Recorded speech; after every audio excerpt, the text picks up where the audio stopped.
c'est forcément c'est un crève-cœur de ne pas pouvoir accueillir Paul McCartney à Bordeaux.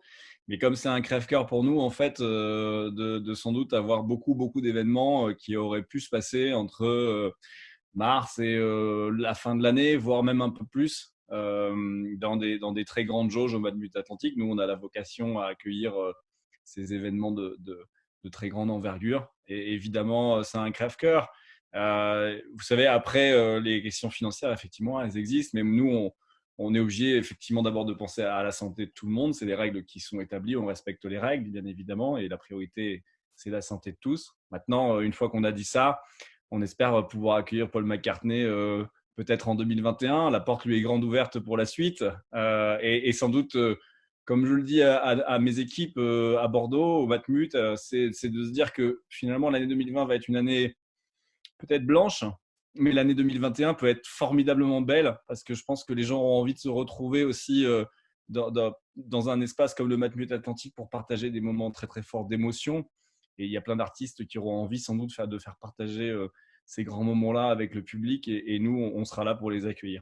Juste un dernier mot, il y a aussi malheureusement peut-être pas de public sur les premiers matchs de foot en début de saison à partir de septembre. Là aussi, ça va être un manque à gagner pour le club des Girondins, mais pour vous aussi certainement. Ça va être difficile à gérer parce qu'il va y avoir des conditions sanitaires à mettre en place qui seront extraordinaires. Bah, c'est surtout en fait pour les Girondins de Bordeaux, puisque nous, aujourd'hui, au sein de la société SBA, donc l'exploitant du Matmut Atlantique, on n'a pas d'intéressement sur les billets des Girondins de Bordeaux. Donc c'est surtout pour le club. Moi, j'ai beaucoup de pensées pour les amateurs de foot, pour ceux qui aiment se retrouver quand même plusieurs fois dans l'année à domicile pour supporter leur équipe. Et c'est vrai que c'est difficile. Pour nous, c'est un peu aussi compliqué pour accueillir notamment les grandes fédérations nationales, pour accueillir sans doute l'UBB, qu'on a une grande joie d'accueillir tous les ans au Matmut Atlantique et qui sans doute temporairement devront suspendre leur délocalisation. Donc c'est vrai que c'est toute une économie du sport en fait qui est touchée et Yvan connaît ça aussi bien que moi. C'est-à-dire que on a aujourd'hui une crise sanitaire qui fait qu'on ne sait pas sur la durée en fait quels impacts ça va avoir. On connaît les impacts à court terme. On sait que de la période du 17 mars jusque sans doute au 1er septembre, d'après ce qu'on a l'air de regarder, bah, les grandes jauges ne vont pas pouvoir se refaire.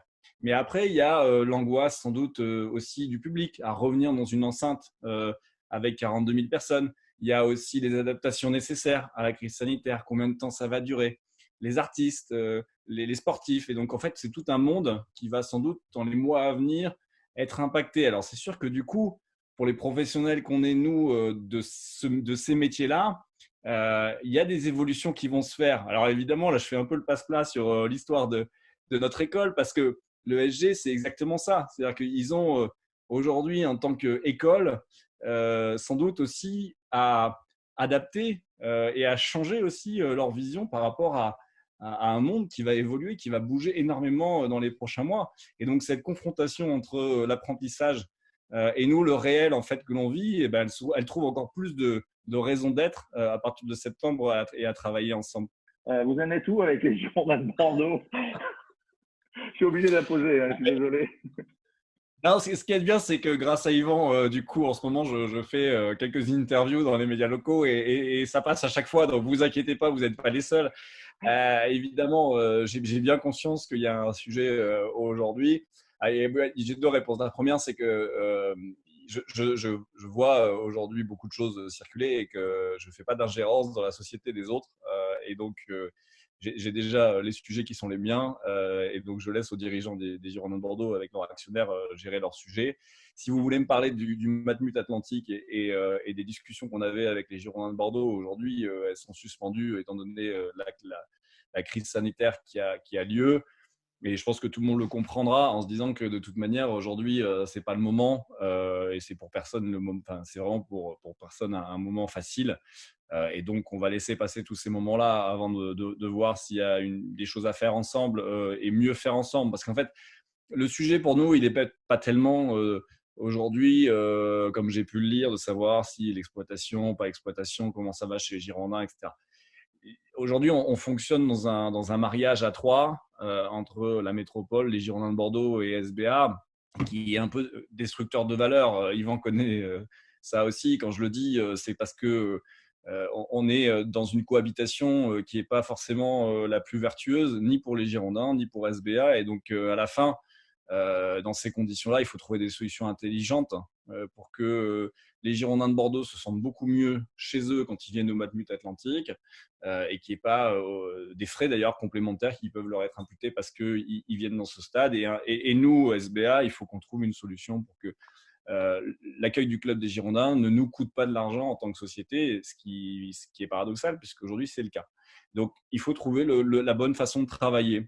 Mais vous savez, nous, pour l'instant, on est pleinement investi dans notre métier et je vais vous dire, on attend, voilà, on est en train de préparer la programmation de 2021, on est en train de travailler sur tous ces sujets. On a, à partir de septembre, ce défi génial avec le l'ESG. On a une pelouse qu'on entretient parce que je vais vous dire, nos charges, elles n'ont pas diminué. Hein. Le bâtiment, il faut l'entretenir, le maintenir et la pelouse, il faut continuer. Parce qu'on nous a dit à tout moment, les Girondins de Bordeaux peuvent revenir jouer parce que tout était possible. On pouvait avoir des matchs à huis clos, on pouvait avoir une situation qui pouvait changer. Donc là où c'est passionnant, c'est que vous avez des équipes qui, du coup, sont en stand-by, attendent. Et puis, il y a un moment, ça peut revenir, ça peut repartir. On a des sous-traitants qui sont sur place, notamment ceux qui font la pelouse et ils font un travail formidable. Elle n'a jamais été aussi belle. Hein. C'est-à-dire qu'elle n'est pas foulée. Il n'y a plus personne. Vous savez, c'est le rêve de tous les jardiniers de pelouse dans le monde. C'est le moment où il n'y a pas un joueur de foot et de rugby qui vient dessus. C'est-à-dire qu'elle elle est au cordeau. Quoi. Donc, elle attend et c'est vrai que ce bâtiment et cette pelouse et cette infrastructure, elle attend de revivre. Et nous, c'est là-dessus qu'on se concentre pour l'instant.